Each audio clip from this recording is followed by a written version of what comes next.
Hello everyone! Gumawa pa ako ng speech para sa ating mga parents. Sana po is mapakinggan ninyo. To my nanay and tatay, sa araw na ito gusto ko pong maglaan ng oras para ipahayag ang lahat ng nararamdaman ko para sa inyo. Mula pagkabata hanggang sa ngayon.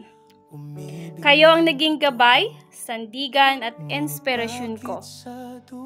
Hindi ko man laging nasasabi, pero bawat sakripisyo na ginagawa ninyo ay ramdam ko hanggang sa kaibuturan ng puso ko. To my nanay, salamat po sa walang sawang pag-aalaga. Sa bawat puyat at pagod na tinitiis ninyo para lang siguraduhin na maayos kami. Sa bawat hapagkainan, kahit kulang ang ulam, inuuna ninyo kami kaysa sa sarili ninyo. To my tatay, salamat po sa lahat ng pawis at hirap na tinitiis ninyo para mabigyan kami ng magandang buhay. Alam ko po na maraming beses na nahihirapan kayo, pero hindi ninyo pinapakita sa amin. Kayo ang haligi ng ating tahanan, at ang inyong lakas ang nagbibigay sa akin ng tapang para harapin ang kahit anong pagsubok. Hindi ko makakalimutan lahat ng mga aral na itinuro ninyo, hindi lang sa tungkol sa trabaho at responsibilidad, kundi pati sa kung paano maging mabuting tao. Natutunan ko mula sa inyo ang kahalagaan ng pagiging tapat, masipag at mapagmahal.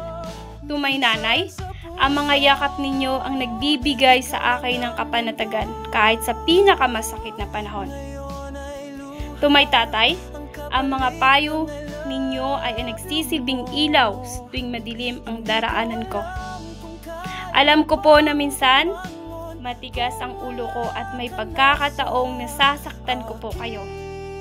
Pero sana po ay alam ninyo na walang araw na lumilipas na hindi ko kayo mahal. Kayo po ang dahilan kung bakit ako nangangarap, nagsusumikap at bumabangon sa kabila ng lahat. Ngayon, mas naiintindihan ko na ang halaga ng bawat sakripisyo ninyo. Mas lalo ko pong pinapahalagahan ang bawat sandaling kasama kayo. Pangako ko po, ipagpapatuloy ko ang mga pangarap na hindi ninyo natupad para sa inyong sarili. At dadalhin ko sa puso ko ang mga aral na iniwan ninyo. Mahal na mahal ko po kayo ng nanay at tatay. At habang buhay ko po kayong ipagmamalaki, salamat sa lahat ng pagmamahal at sakripisyo na walang kapalit.